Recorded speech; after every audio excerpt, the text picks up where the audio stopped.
نماز اور قربانی ایسی عبادات ہیں کہ جس کا تعلق ظاہر کے ساتھ بھی ہے اور باطن کے ساتھ بھی ہے۔ اگر دونوں میں سے ایک ہو اور ایک نہ ہو تو یہ عبادت ضائع ہو جاتی ہے۔ اسی لیے اللہ رب العزت نے اپنے محبوب سے فرمایا، اے حبیب آپ اعلان کر دیجئے، فرمایا قل ان صلاتی ونسکی ومحیای ومماتی للہ رب العالمین۔ فرمایا اے حبیب آپ کہہ دیجئے، فرما دیجئے، اعلان کر دیجئے کہ بے شک میری نماز، ونسکی اور میری قربانی، ومحیای اور میری زندگی، ومماتی اور میری موت، للہ رب العالمین یہ خالصتاً اس رب العالمین کے لیے ہے، لا شریک لہ اس کے ساتھ کوئی بھی شریک نہیں ہے۔ دوسرے مقام پہ رب تعالیٰ نے فرمایا فَصَلِّ لِرَبِّكَ وَانْحَرْ۔ یہ سورہ کوثر ہے، اکثر لوگوں کو یہ یاد بھی ہے، اِنَّا أَعْطَيْنَاكَ الْكَوْثَرَ فَصَلِّ لِرَبِّكَ وَانْحَرْ۔ رب تعالیٰ نے فرمایا کہ آپ نماز پڑھیے اپنے رب کے لیے، وانحر اور قربانی کیجیے اپنے رب کے لیے۔ اب سامعین محترم، آپ کسی سے بھی پوچھیں، چاہے اس کے پاس علم ہے یا نہیں ہے، اسے آپ پوچھیں، تھوڑا سا شعور رکھتا ہو، اسے آپ پوچھیں نماز کس لیے پڑھی جاتی ہے، تو جواب ملے گا رب کے لیے۔ اب کسی سے قربانی کے دن ہیں، جانور خریدے جا رہے ہیں، بیچے جا رہے ہیں، لوگ قربانیاں کریں گے، پتیاں ڈھونڈ رہے ہیں، حصے ملا رہے ہیں، کوئی بکرا دیکھ رہا ہے، کوئی حصوں کی تلاش کر رہا ہے، اپنے حصے مکمل کر رہا ہے۔ آپ ان سے پوچھیں قربانی کس لیے ہے، تو جواب ملے گا رب کے لیے۔ اب سامعین محترم، نماز رب کے لیے ہے، قربانی رب کے لیے ہے، تو پھر اللہ رب العزت نے اس آیے مبارکہ کے اندر اس بات کو کیوں واضح کیا کہ فَصَلِّ لِرَبِّكَ وَانْحَرْ، فرمایا نماز پڑھیے اور قربانی کیجیے اس رب کے لیے۔ یہاں ظاہراً اس بات کو واضح کر دیا اور پوشیدہ اس امر کو اجاگر کر دیا۔ وہ پوشیدہ امر کیا ہے؟ وہ پوشیدہ امر ریاکاری ہے، وہ پوشیدہ امر دکھاوا ہے، وہ پوشیدہ امر خوشامد ہے، وہ پوشیدہ امر غرور اور تکبر اور فخر ہے۔ اللہ رب العزت نے ان سب کی سرکوبی فرما دی اور اس بات کو واضح کر دیا کہ اگر تو قربانی کرتا ہے تو اس لیے کر کہ میں رب کے لیے کر رہا ہوں، اگر نماز پڑھ رہا ہے تو اس لیے پڑھ کہ میں رب کے لیے پڑھ رہا ہوں، کہ دل میں یہ خیال بھی نہ آئے کہ میں نماز پڑھ رہا ہوں لوگ مجھے نمازی کہیں گے، میں قربانی کر رہا ہوں تو لوگ کہیں گے بڑا مالدار ہے، قربانی کر رہا ہے۔ پیارے آقا علیہ الصلوۃ والسلام کے بارے میں آتا ہے آپ 2 قربانیاں کیا کرتے تھے۔ صحابہ نے پوچھا یا رسول اللہ صلی اللہ علیہ وسلم آپ 2 قربانیاں کس لیے کرتے ہیں؟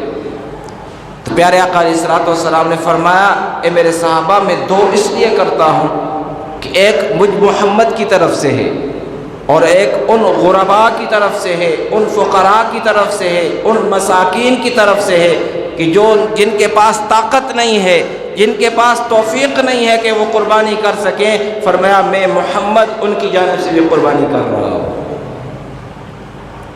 پھر حضرت علی رضی اللہ تعالیٰ عنہ کے بارے میں آتا ہے آپ 3 قربانیاں کیا کرتے تھے۔ تو آپ سے کسی نے پوچھا اے علی رضی اللہ تعالیٰ عنہ آپ یہ 3 قربانیاں کس لیے کرتے ہیں؟ تو آپ نے جواب دیا، فرمایا ایک پیارے آقا علیہ الصلوۃ والسلام کی طرف سے، فرمایا ایک قربانی مجھ علی کی طرف سے، اور فرمایا پیارے آقا کی سنت کو ادا کرتے ہوئے نبی پاک صلی اللہ علیہ وسلم کی امت کے لیے میں ایک قربانی کر رہا ہوں۔ تو سامعین محترم، آج اگر کسی کے پاس حصے کم پڑ جائیں تو پریشان نہ ہوں، بلکہ ان حصوں کے اندر ایک حصہ سرکار دو عالم صلی اللہ علیہ وسلم کا رکھ لیں۔ پھر آپ کے پاس اگر وسع اور توفیق نہیں ہے کہ قربانی کر سکیں، ظاہر مہنگائی ہے، اخراجات ہیں، قربانی نہیں کر سکتے تو سامعین محترم پھر آپ کثرت سے درود پاک پڑھیں، کثرت کے ساتھ درود پاک پڑھیں۔ اب یہ میں اپنی طرف سے بات کر رہا ہوں کہ کثرت سے درود پاک پڑھیں۔ اب آپ مجھ سے پوچھیں گے یہ کثرت سے درود پاک پڑھنے کی وجہ کیا ہے؟ تو سامعین محترم اس کی وجہ جو میری سمجھ میں آتی ہے، میرے علم میں آتی ہے، وہ میں آپ کو بتاتا چلوں۔ کثرت سے درود پاک پڑھنے کی وجہ یہ ہے کہ جس نبی نے اتنا احسان کر دیا کہ میرے پاس مال نہ ہوتے ہوئے بھی میری طرف سے قربانی کر دی، جب ہم اس نبی پہ درود و پاک پڑھیں گے تو رب کا حبیب خوش ہوگا اور میرے لیے دعائیں بخشش فرمائے گا۔ تو یہ ان خوش نصیبوں کے لیے تحفہ ہے کہ جو قربانی نہیں کر سکتے تو کثرت کے ساتھ درود پاک پڑھیں اور رب سے دعا کریں کہ اللہ ہمیں بھی توفیق دے کہ ہم بھی قربانی کریں۔ تو رب تعالیٰ نے فرمایا قل ان صلاتی ونسکی ومحیای ومماتی للہ رب العالمین، فرمایا حبیب آپ اعلان کر دیجئے۔ اب اعلان کرنے کی وجہ کیا تھی؟ اللہ کا نبی ہے، اللہ کا محبوب ہے، اس کی شان یہ ہے کہ وہ معصوم ہے، گناہوں سے پاک ہے، گناہ اس کے قریب نہیں جا سکتے۔ اگر میں اس گناہ پیارے محبوب کے قریب نہیں جاتے، اگر اس طرف میں بیس میں نکل جاؤں، احادیث مبارکہ بھری پڑی ہے۔ پیارے آقا علیہ الصلوۃ والسلام کا بچپن کے اندر سینہ چاک کیا گیا، شق صدر جسے کہا جاتا ہے، اور پھر جب سینہ چاک کیا گیا تو دل باہر نکالا گیا۔ میں مختصر سا وہ پورا واقعہ نہیں بیان کر رہا، مختصر صرف سمجھانے کے لیے، دل باہر نکالا گیا اور جبریل نے انگلی رکھ کے فرمایا ھذا حظ الشیاطین، یہ شیطان کی جگہ ہے، اسے دھو دیا اور پھر دل کو نورانی پانی میں غوطہ دیا اور پھر آپ کے مقام پہ رکھ کے انگلی پھیری، دل اور سینہ اپنی جگہ پہ جڑ گیا۔ گویا آپ کے دل کو شیطان کے حصے سے بھی پاک کر دیا، اور پھر فرمایا کہ شیطان آپ کے قریب نہیں آ سکتا۔ آپ گناہوں سے معصوم، گناہوں سے پاک ہیں۔ معصوم اسے کہا جاتا ہے کہ جس کی طرف گناہ نہ پڑ سکے، جس کو گناہ کا خیال بھی نہ آئے، اسے معصوم کہا جاتا ہے۔ اب سامعین محترم، پیارے آقا علیہ الصلوۃ والسلام معصوم نبی ہیں، گناہوں سے پاک ہیں، اور پھر پیارے آقا علیہ الصلوۃ والسلام کی شان یہ ہے کہ پیارے آقا علیہ الصلوۃ والسلام نے اپنے 40 سال ان کافروں کے درمیان گزارے، 40 سال مشرکین مکہ کے درمیان گزارے، اور 40 سال بڑی عمر ہے، ابھی میں بھی 40 کا نہیں ہوا ہوں۔ 40 سال پیارے آقا علیہ الصلوۃ والسلام نے ان مکہ کے مشرکین کے درمیان گزار دیے، جن کا عبادت کا طریقہ یہ تھا کہ وہ بتوں کے سامنے سجدے کیا کرتے تھے، جن کا کام یہ تھا کہ وہ شراب بیچا کرتے تھے اور شراب پیتے تھے، جن کا کاروبار یہ تھا کہ عورتوں کو بازاروں میں بیچتے اور خریدتے تھے، زندہ بچیوں کو زمین کے اندر دفن کر دیا کرتے تھے۔ پیارے آقا علیہ الصلوۃ والسلام اس معاشرے کے اندر 40 سال رہے، اور 40 سال ایسے گزارے کہ 40 سال کی زندگی کے اندر وہیں کافر وہیں مشرک آپ کو صادق اور امین کہا کرتے تھے۔ جن مشرکوں نے آپ کا کلمہ نہیں پڑھا، آپ کو نبی ماننے سے انکار کیا، وہ بھی مانتے تھے کہ پیارے آقا علیہ الصلوۃ والسلام سچے بھی ہیں اور ایمانت دار بھی ہیں، وہ بھی آپ کے پاس فیصلے کروانے کے لیے آتے تھے۔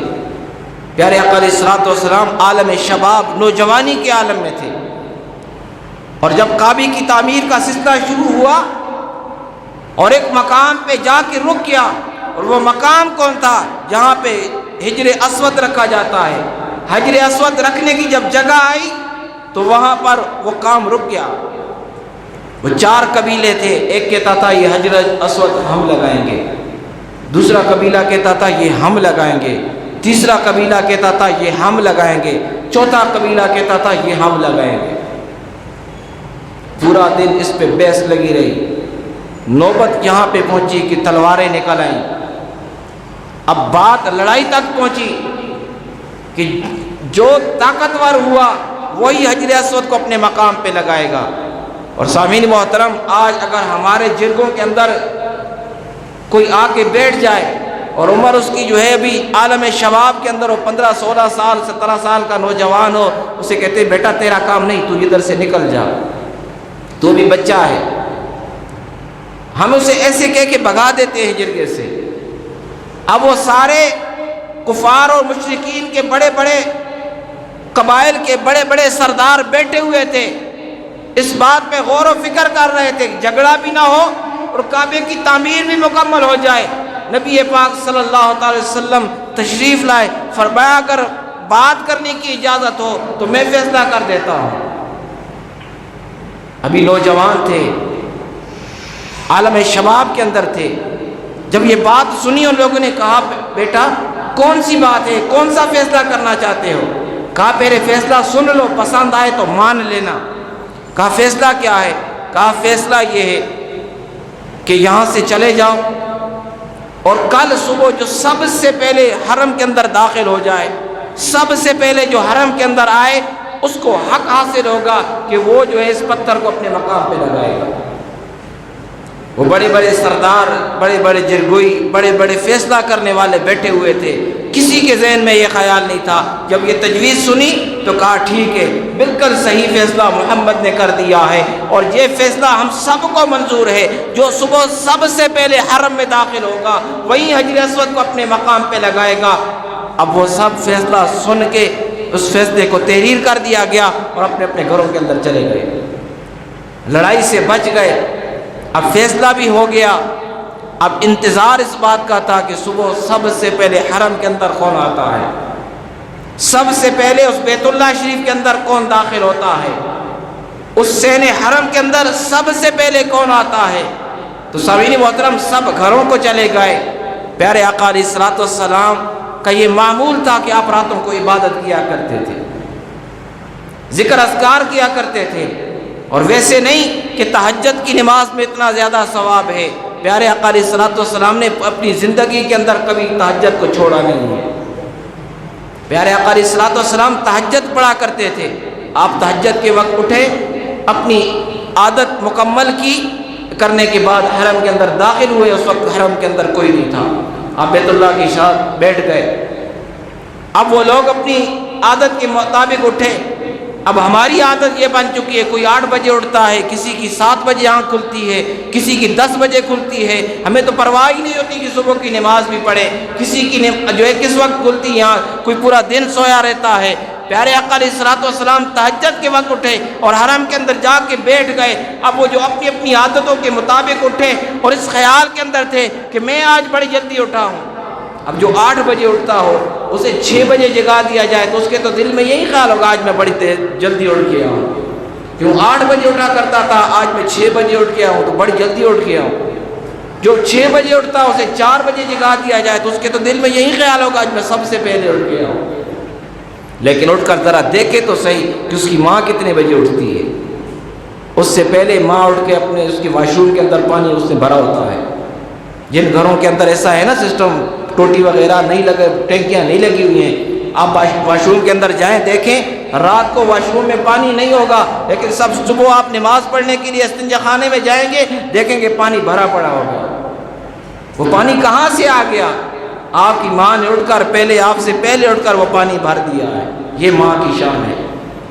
اب وہ اپنی اپنی عادتوں کے مطابق جلدی اٹھے کہ ہم سب سے پہلے آئیں۔ جب آئے دیکھا تو پیارے آقا علیہ الصلوۃ والسلام جناب محمد رسول اللہ صلی اللہ علیہ وسلم مسجد حرم کے اندر بیٹھے ہوئے، ہر زبان پہ صاف محمد محمد محمد محمد، ہر زبان پہ یہی صدا تھی کہ آج حرم کے اندر جو سب سے پہلے آیا ہے وہ محمد ہے۔ اب جب دیکھا تو فیصلہ ہو گیا کہ بھئی اب یہ حجر اسود اپنے ہاتھوں سے اس جگہ پہ لگا دیں گے۔ پیارے آقا علیہ الصلوۃ والسلام نے فرمایا چاروں قبیلوں کے سردار آگے آ جائیں۔ اب دیکھیں حکمت اسے کہتے ہیں، دانائی اسے کہتے ہیں، سمجھداری اسے کہتے ہیں، اور بڑا پن اسے کہتے ہیں۔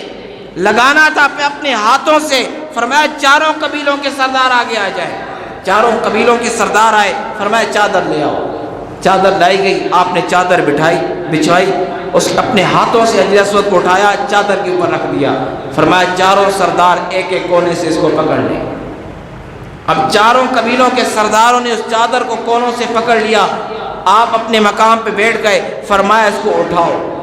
جب انہوں نے چادر اٹھائی، پیارے آقا علیہ الصلوۃ والسلام نے اپنے دست مبارک سے اس کو اپنی جگہ پہ نصب کر دیا۔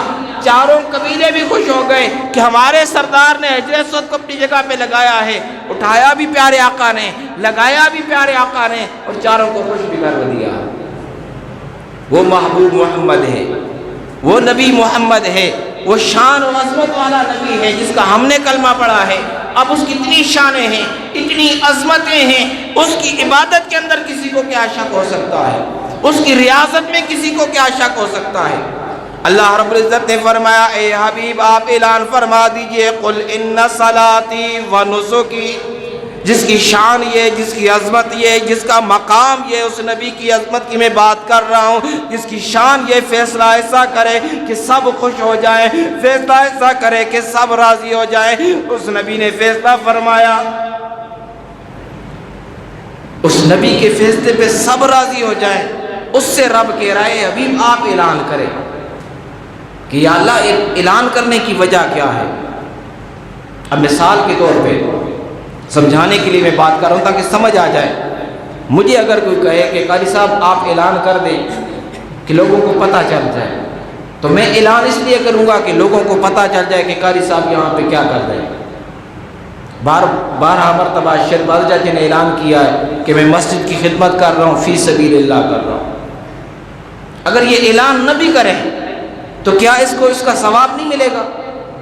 ملے گا ثواب، لیکن یہ بار بار بتاتی اس لیے کہ آپ کو سمجھ آ جائے، آپ بھی آئیں مسجد کی خدمت کریں، آپ کو بھی رب ثواب عطا فرما دے، آپ کے اندر بھی یہ شعور آ جائے کہ مسجد صرف شیخ بادل چاچے کی نہیں ہے۔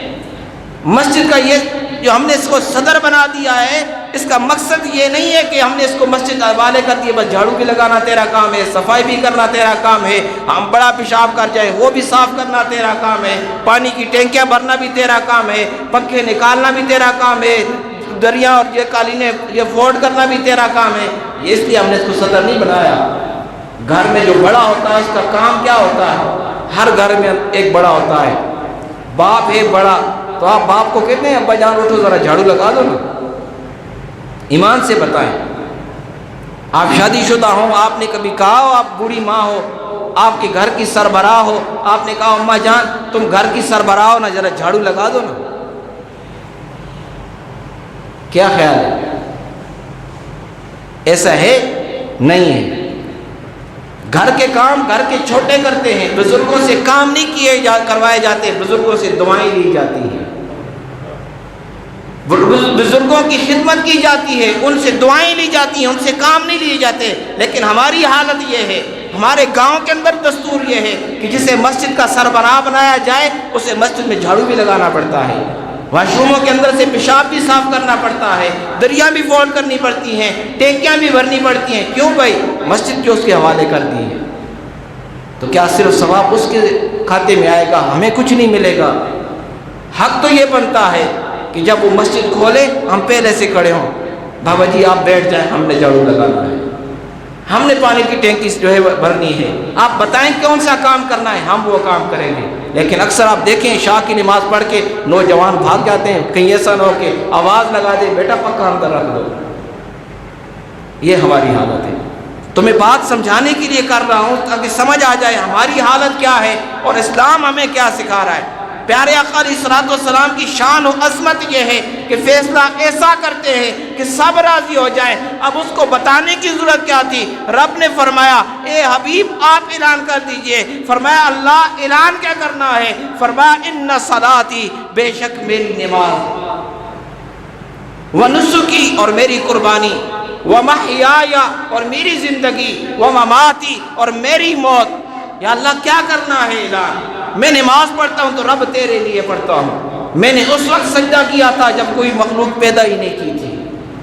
عالم نورانیت کے اندر جب رب نے اپنے محمد کو اپنے نور سے پیدا فرمایا تو سب سے پہلے سجدہ میرے محبوب نے نورانی حالت میں کیا تھا، اور اتنی عبادت کی کہ رب راضی ہو کے فرمایا اے محبوب آپ نے میری عبادت کا حق ادا کر دیا ہے، آپ کو آسمانوں میں میں نے احمد بنا دیا ہے اور زمین میں آپ کو محمد بنا دیا ہے۔ اتنی عبادت کی ہے کہ عالم حشر میں آپ کو محمود بنا دیا ہے۔ احمد کا معنی ہے سب سے زیادہ عبادت کرنے والا، محمد کا معنی ہے اتنی تعریفوں والا کہ جس کی تعریفیں ختم نہ ہوں، اور محمود کا معنی یہ ہے کہ جب سب اس کی تعریفیں کریں، اس کی تعریفوں کی کوئی حد نہ ہو، اسے محمود کہا جاتا ہے۔ رب نے یہ تینوں نام اپنے محبوب کو عطا فرما دیے، فرمایا آسمانوں میں احمد ہے، زمین میں محمد ہے، اور عالم حشر میں آپ محمود ہیں۔ اتنی شانوں والا نبی کہ جس کی نماز کے اندر کوئی شک نہیں، جس کی قربانی میں کوئی شک نہیں، جس کی زندگی میں کوئی شک نہیں، جس کی موت کے اندر کوئی شک نہیں۔ بخاری شریف کے اندر حدیث مبارکہ ہے، پیارے آقا علیہ الصلوۃ والسلام نے فرمایا، اے میرے صحابہ، میری زندگی بھی تمہارے لیے بہترین نمونہ ہے اور میری موت بھی تمہارے لیے بہترین نمونہ ہے۔ یہ میری موت بھی تمہارے لیے بہترین نمونہ ہے۔ میں مر کے تمہیں مرنا سکھا رہا ہوں، جی کے تمہیں جینا سکھا رہا ہوں۔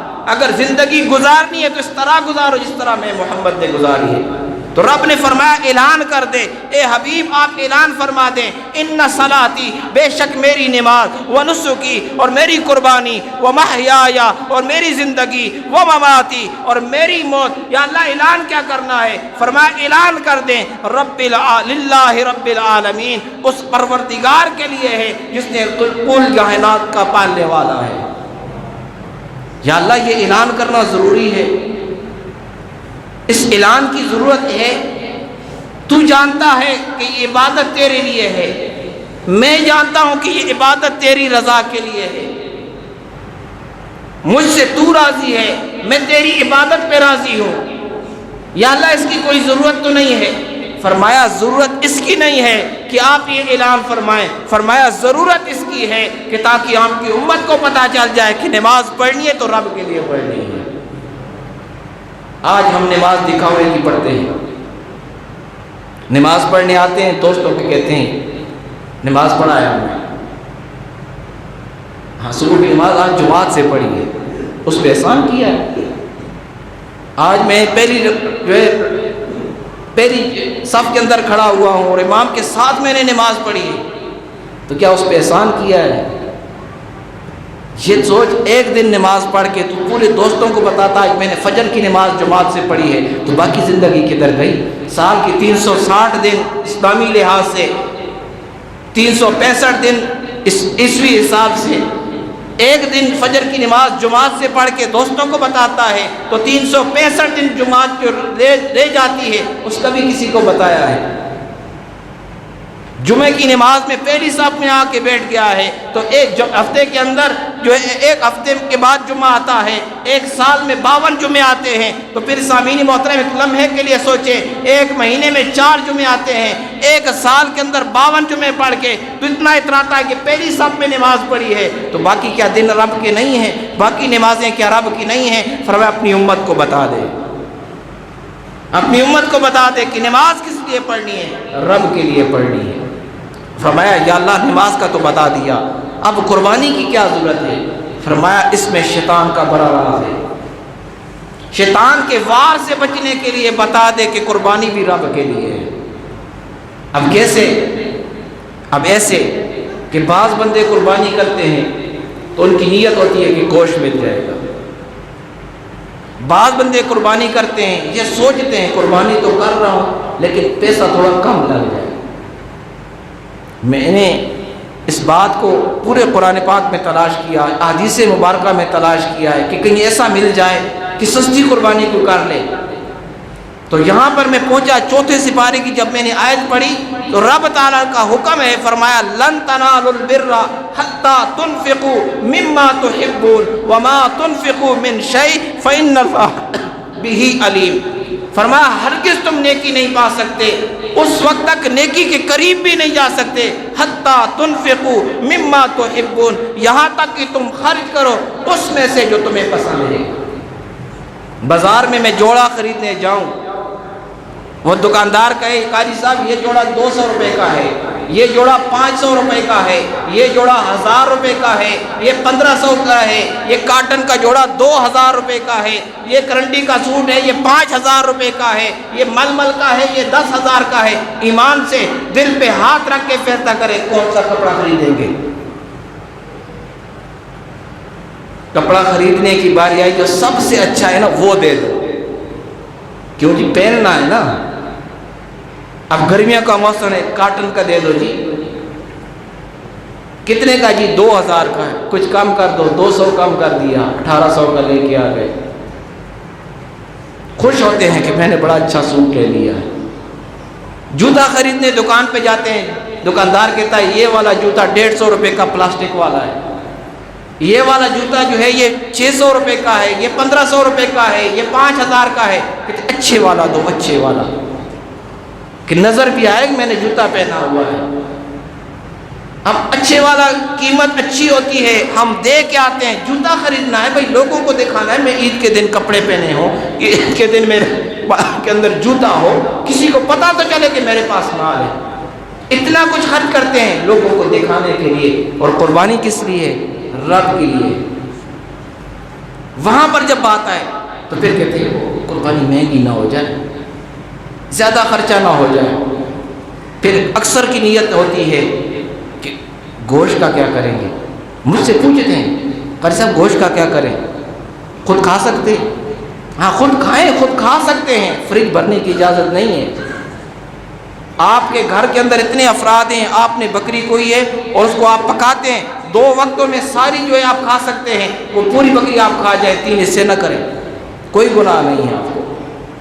لیکن پھر بات آ جائے تقوی کی، بات آ جائے ایثار کی، بات آ جائے سنت کی، بات آ جائے ثواب کی، بات آئے مستحبات کی، پھر اگر اس طرف آنا چاہتے ہیں کہ صحابہ کا طریقہ کیا ہے، پیارے آقا کا طریقہ کیا ہے، تو پیارے آقا علیہ الصلوۃ والسلام کا طریقہ یہ تھا کہ گھر میں گوشت بھی آتا تو فرماتے اے عائشہ پانی زیادہ کر دو تاکہ محلے کے اندر جو غربا ہیں ان کو بھی پلیٹ دے دیں کہ خوشبو سے ان کے دل کے اندر کوئی برے خیال نہ آ جائے، ان کے حق کے اندر ہم گرفتار نہ ہو جائیں۔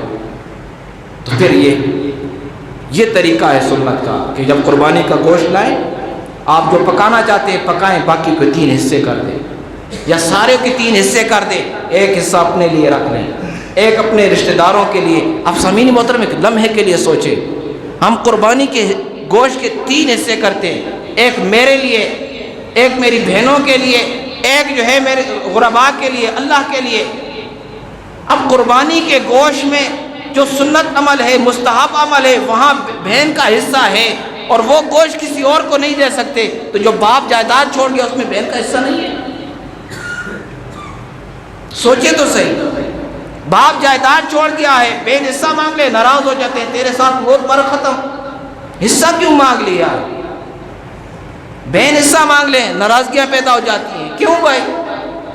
تو اگر جس باپ کا بیٹا ہے اس باپ کی یہ بھی تو بیٹی ہے، اگر تیری وراثت کے اندر حق بنتا ہے تو اس کا بھی تو وراثت کے اندر حق بنتا ہے، تو اس کو ہاتھ میں لا کے دے، بہن یہ تیرا حصہ ہے، یہ اپنی خوشی کے ساتھ لے لے تاکہ میں اس سے دستبردار ہو جاؤں، کل قبر کے اندر مجھے جواب نہ دینا پڑے، حشر کے اندر مجھے نہ دینا پڑے جواب۔ حدیث مبارکہ میں آتا ہے سرکار علیہ الصلوۃ والسلام نے فرمایا کسی نے اتنی سی زمین، 1 انچ زمین کسی کی غصب کی ہو، دبائی ہو، قبضہ کیا ہو، تو اس زمین کا 1 انچ کا جو ہے وہ ناپ کے پھر اس کے نیچے جتنی زمینیں ہیں، اس نیچے جتنی زمینیں ہیں اس کا سارا وہ نکال کے ترازو میں رکھ دیا جائے گا اور پھر تولا جائے گا۔ اب ذرا ایک لمحے کے لیے اگر میں یہاں میں سے کسی کو کہوں کہ 10 فٹ کا کھڈا لگاؤ تو کیا خیال ہے 10 فٹ کا کھڈا لگانے کے لیے یہاں کتنا ڈھیر لگ جائے؟ ایک قبر کھودتے ہیں کتنا ڈھیر لگ جاتا ہے، پھر اس کو تولے کتنے من نکلے گا۔ 1 انچ زمین جب 7 یہ زمینوں کی نیچے چلی جائے گی اس کا کتنا بوجھ ہوگا، کتنا وزن ہوگا، اور وہ آپ کے نامہ اعمال میں رکھ دیا جائے کہ یہ اس نے قبضہ کیا ہے، بتا تیرے اعمال کدھر جائیں گے، تیری نیکیاں پھر کدھر جائیں گی؟ تو اللہ کے حبیب نے فرمایا، اللہ نے فرمایا ابھی بتا دیں کہ قربانی اللہ کے لیے ہے، تاکہ کسی کے دل میں یہ خیال نہ آئے کہ گوشت کے لیے قربانی کر رہا ہوں، کسی کے دل میں یہ خیال نہ آئے کہ میں لوگوں کو دکھانے کے لیے قربانی کر رہا ہوں، بلکہ آپ چھوٹی کر رہے ہیں یا بڑی کر رہے ہیں، جیسی بھی کر رہے ہیں، آپ کا جو وضع ہے، آپ نے وہ جانور خرید لیا، دل سے قبول کریں کہ مجھے یہ پسند ہے، میں نے لے لیا ہے، رب جانتا ہے میرے پاس جو وضع تھا، توفیق تھی، اس کے مطابق ہے، رب کی بارگاہ میں دعا کریں کہ یا اللہ تیری رضا کی واسطے ہے، اسے تو اپنی بارگاہ میں قبول فرما لے۔